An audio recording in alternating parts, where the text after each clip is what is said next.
안녕하세요. 농부 달콩입니다. 오늘은 석회 보르도액 제조 방법에 대해서 알려드리도록 하겠습니다.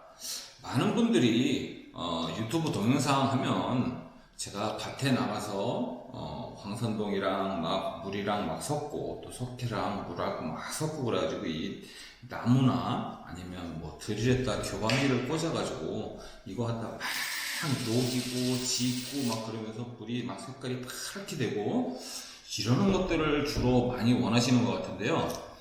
예, 사실 저도 좀 보기 좋게 하려고 그런 영상 먼저 찍어가지고 오늘 동영상을 올리려고 그랬는데 아쉽게도 오늘 밖에 비가 오는 바람에 오늘은 제가 보르덱을 만들지 못했습니다. 그래서 직접 이렇게 막 섞고 적고 이러는 모습들은 내일 올릴 예정이고요. 그거보다 사실은 더 중요한 게 사실 뭐 이렇게 적고 녹이고 이러는 것들은 알고 보면은 단순 노동이에요. 중요한 거는 내가 쓰려고 하는 석회 보르덱은 어떤 종류의 석회 보르덱을 만들 거고, 그리고 내가 만들려고 하는 보르덱 종류에 따라서 황산동은 얼만큼 넣고 또 그 황산동을 얼만큼의 물에다 녹여야 되고, 또 석회는 어느 정도의 물에다 녹여가지고 두 개를 나중에 혼합을 해가지고 몇 리터를 만들 것인가. 사실은 이게 중요한 거예요. 단순히 뭐 적고 녹이고 이러는 거는 단순 노동밖에 안 되잖아요. 중요한 거는 처방이에요. 어떤 약을 만들 때 얼만큼의 원료들을 집어넣느냐. 그것만 알면 짓는 거는 뭐 초등학생이 애들한테 시켜도 야 이거 좀 져. 이렇게 해도 걔네들도 다 지을 수 있는 거예요. 중요한 건 그게 아니고 석회 보르도액의 희석률, 그리고 석회 보르도액의 종류, 그리고 사용할 때 어떤 점을 주의해야 되고 만들 때 또 어떤 점을 주의해야 되는지, 이 점이 가장 중요한 거를 먼저 꼭 인식하시고 오늘 말씀드리는 내용을 먼저 철저하게 이해하시고 나머지 보르덱을 만드신다 그러면 어렵지 않게 보르덱 만드는 것을 배우실 수 있을 겁니다. 사실 지금 인터넷상으로다가 보르덱에 대해서 검색을 하면 자료들이 다양하게 나와 있는데요. 저도 그랬어요. 그거 다 읽어봐도 모르겠더라고요. 너무 어려워, 설명이. 그리고 보르덱 종류 자체가 앞에 숫자가 들어가요. 뭐 66식이니 48식이니 42식이니 55식이니 이런 식으로 숫자가 들어가는데 이 숫자 앞에 나온 숫자만 봐도 벌써 멀미가 나신다는 분들 많이 계실 거예요. 사실 저도 멀미가 났어요. 예, 사실 조금만 알면 별거 아닌데 이 너무 숫자가 붙어 나오다 보니까 사람들이 겁을 먹고 지레, 그 다음에 물 섞을 때 얼만큼 섞어야 되는지, 내가 쓰려고 그러는 약은 얼만큼인데 그거에 대해서 설명은 하나도 없고, 그리고 황산동을 녹여도 물 얼만큼 했다 녹여야 되고 생석회를 녹여도 물 얼만큼 했다 녹여야 되고 이런 것들에 대한 설명이 없어요. 그냥 단순히 물론 계산을 하면은 비율대로 계산을 해가지고 하면은 뭐 다 찾아낼 수 있는데 사실 뭐 누구나 다 그거보다는 외우니까 쉽게 하지만 그 이상으로 다 넘어가고 복잡해지면 저부터도 짜증이 나거든요. 그렇다고 쫄지 마세요. 어렵지 않습니다. 쉽게 설명해 드릴게요. 그래서 제가 누구든지 쉽게 그 희석률을 알 수 있도록 표를 별도로 다 만들어 가지고 설명을 드릴 거예요. 그 표 하나만 있으면 초등학생이 와도 구구단만 할 줄 아는 사람이라면 누구든지 쉽게 그 표만 봐도 만들 수 있게끔 지금부터 석회 보르도액에 대해서 자세히 설명해 드리겠습니다. 자, 지금부터 석회 보르도액에 대한 설명 시작하겠습니다. 석회 보르도액은 황산구리를 녹인 물과 분말 생석회를 녹인 물을 혼합해서 만든 친환경 살균제입니다. 석회보르덱이 어렵다? No. 석회보르덱 제조가 어렵다고 느껴지는 이유는 황산동과 생석회의 함량에 따라서 다양하게 표시되는 보르덱의 종류와 그 종류별로 희석률이 다르기 때문일 겁니다. 석회보르덱의 종류와 살포시 기둥을 살펴보도록 하겠습니다. 표에서 보시듯이 석회보르덱은 48식, 66식, 42식, 55식, 24식 등등으로다가 다양한 종류가 있습니다. 이 표는 농촌진흥청 농사로 사이트에서 석회 보르도액을 검색하면 자료를 쉽게 다운받을 수 있습니다. 그런데 농촌진흥청에서 나온 표에는 위에 파랗게 된 부분은 안 나오고요.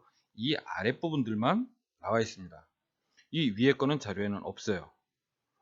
자, 실질적으로다가 보르도액을 가장 많이 사용하는 작물은 자두랑 복숭아 등과 같은 핵과류임에도 농촌진흥청 자료에 자두와 복숭아가 없는 이유는 왜일까요? 예, 약해 때문입니다.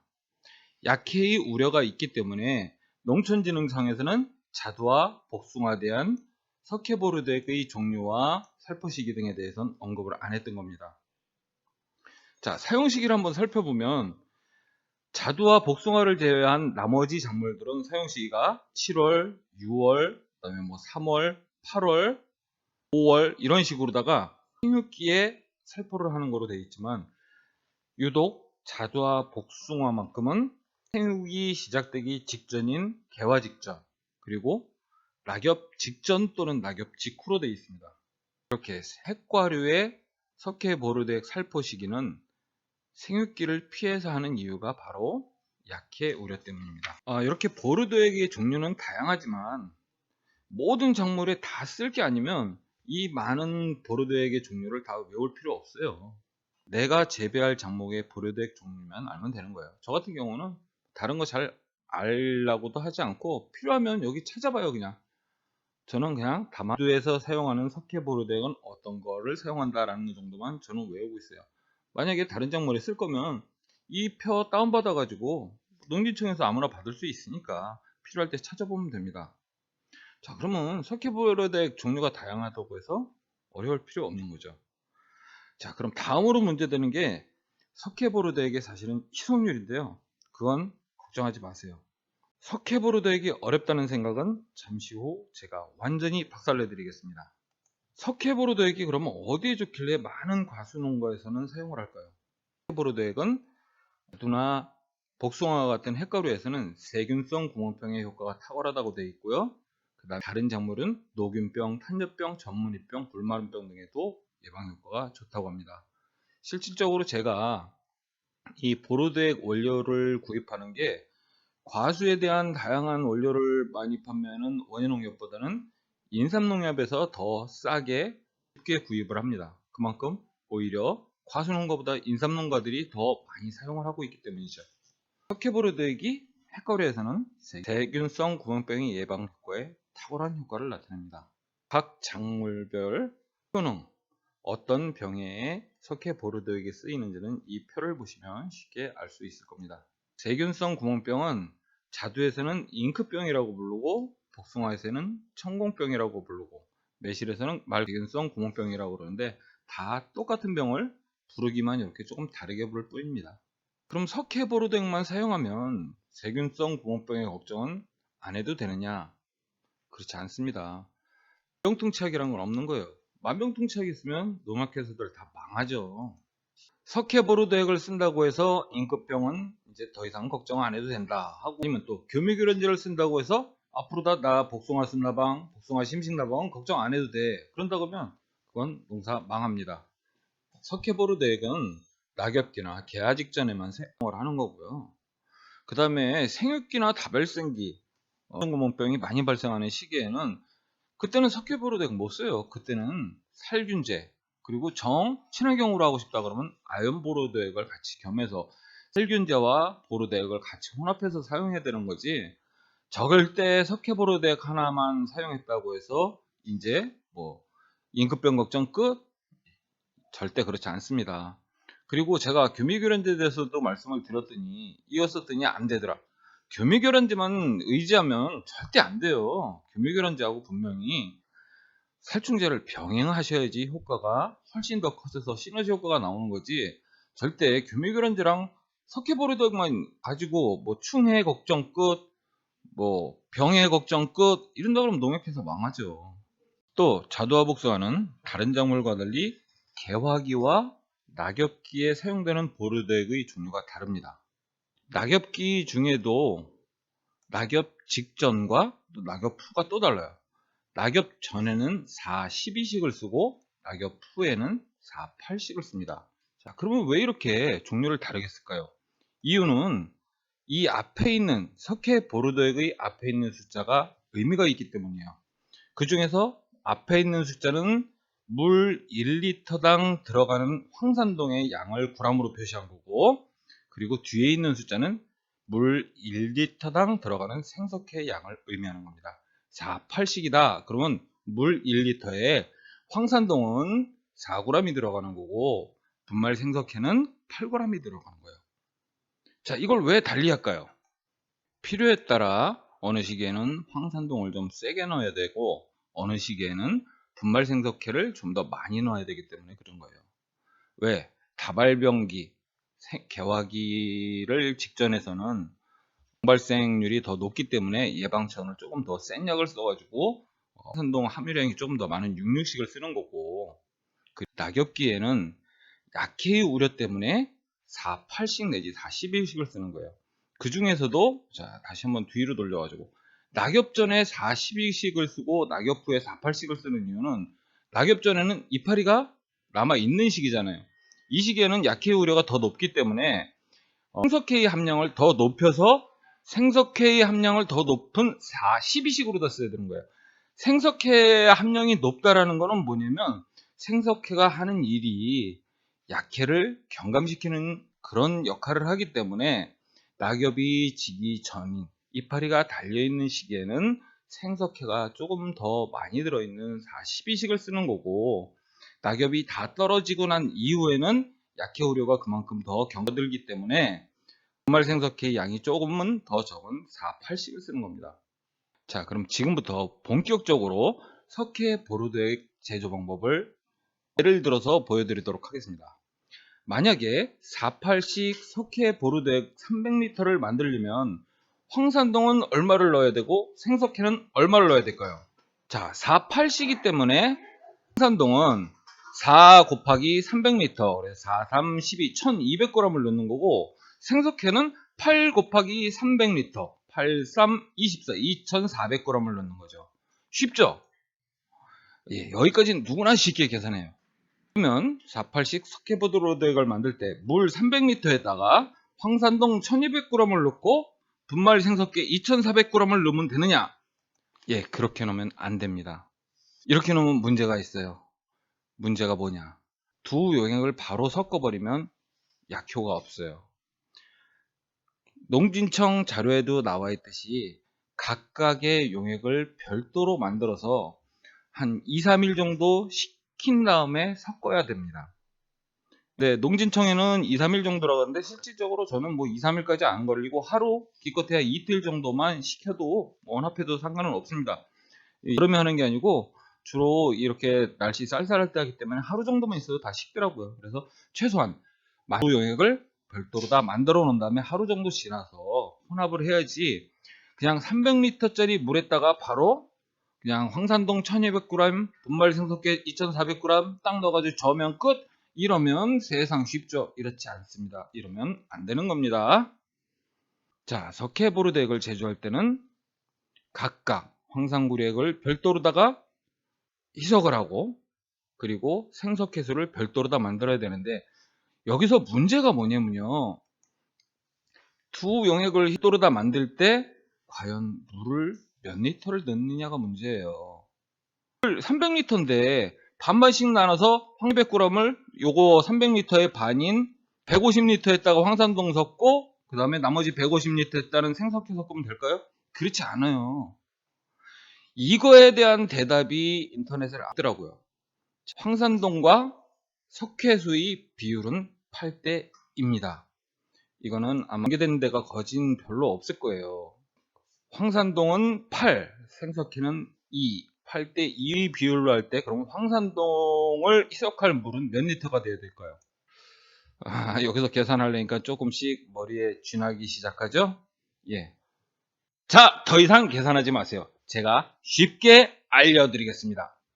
예. 이 표 하나만 있으면 됩니다. 이 표 하나만 있으면 어떤 형식의 석회 보르덱을 얼마만큼 만들건 단순한 계산만으로도 쉽게 희석률을 구할 수 있습니다. 이 표를 이용해서 4,8식 석회 보르덱 300리터를 만들 때 희석하는 방법을 보여드리도록 하겠습니다. 여기 아래에서 48씩을 찾고요. 300리터니까 100리터 단위인 여기 100리터 단위에서 그래서 이 부분 만나는 부분 요거와 요거 두 개만 있으면 쉽게 계산됩니다. 300리터니까 100리터 곱하기 3을 하면 300리터가 되겠죠. 여기다 3배만 곱하면 되는 거예요. 자, 보세요. 물의 양은 300리터이기 때문에 곱하기 3 하면 3, 8이 24 해가지고 240리터 황산동에, 그 다음에 여기는 20리터 곱하기 3배잖아요. 300리터니까 2, 3은 6 해가지고 물의 양은 60리터. 생석회를 만들 물의 양은 60리터를 만들고, 그 다음에 황산구리액을 만들 물의 양은 80 곱하기 3 해가지고 240리터 두 개를 합하면 300리터가 되게끔, 이렇게 물량을 만들면 되는 겁니다. 자, 그러면 여기에다가 황산구리는 48씩 석회보르도액을 만들 때 황산구리는 또 얼만큼을 넣냐? 여기 보시면 이렇게 400g이라고 나와 있죠? 요거는 얼마를 넣을 때요? 100리터를 넣을 때 400g이니까 300리터를 넣을 때는 곱하기 3 해가지고 4, 3, 12, 1200g 이렇게 하면 되고, 그 다음 분말 생석회는 3, 8이 24, 2400g.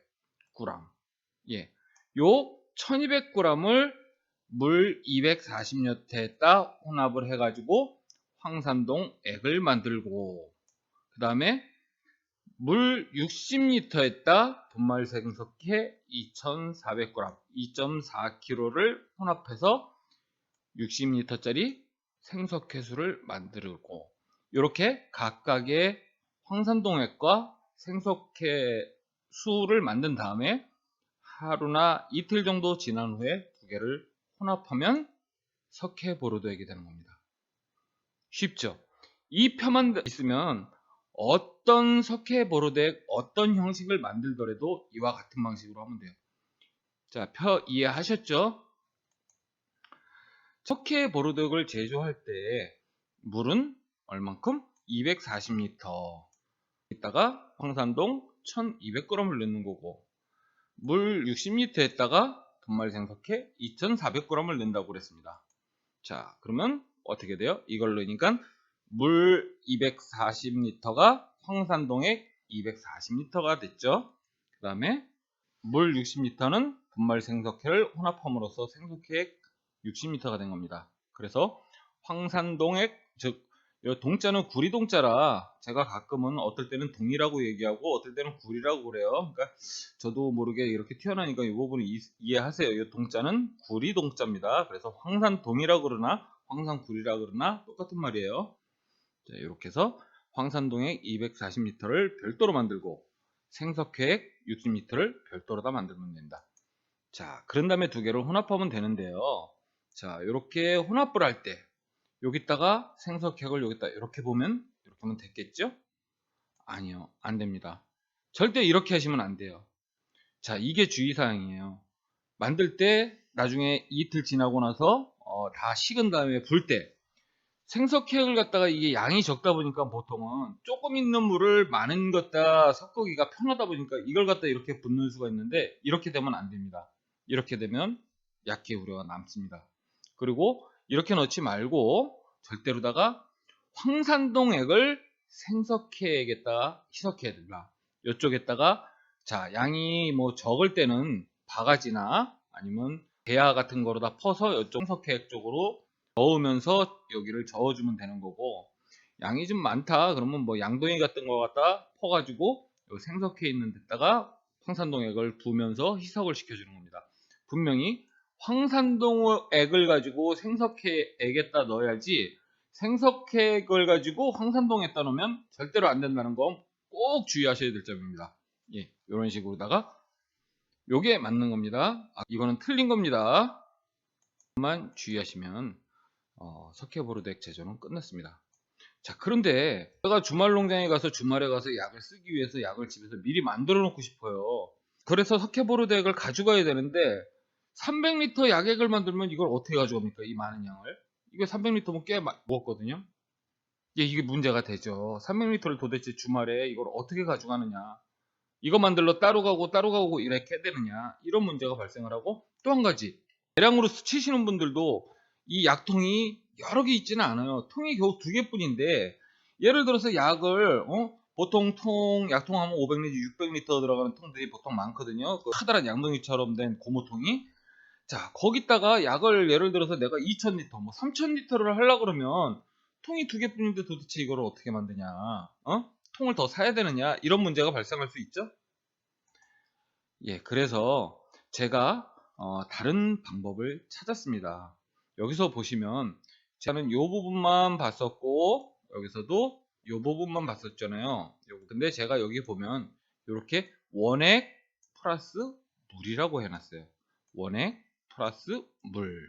황산구리액 자체를 다 녹인 물을 만들지 않고 황산구리 원액을 만들어서 원액만 가져가서 농장에 가서 물과 희석하면 황산구리액이 되게끔 그렇게 만들면 되는데, 자, 그러면 원액 만드는 방법에 대해서도 알아야 되겠죠. 지금부터 말씀드릴 건 석회보르덱 원액 제조법인데요. 지금 시간이 너무 많이 지나가지고 석회보르덱 원액 제조법은 다음 시간에 말씀드리고, 그리고 제조법에다 또 중요한 것 하나가 석회보르덱 사용시 주의사항이 별 5개일 만큼 중요한 내용이에요. 아무리 잘 만들면 뭐합니까? 사용을 제대로 다 못 사용하면 안함만 못하는 경우가 더 많아요. 그래서 만드는 방법보다 더 중요하다고 생각하고 제가 별 5개를 준 이유가 그겁니다. 잘못 쓰면 안 쓴만 못하다. 그래서 그 부분에 대한 내용은 시간이 많이 지났기 때문에 다음 시간에 말씀을 드리도록 하겠습니다. 자, 감사합니다. 이상 서산에서 농부 달콩이었습니다. 감사합니다.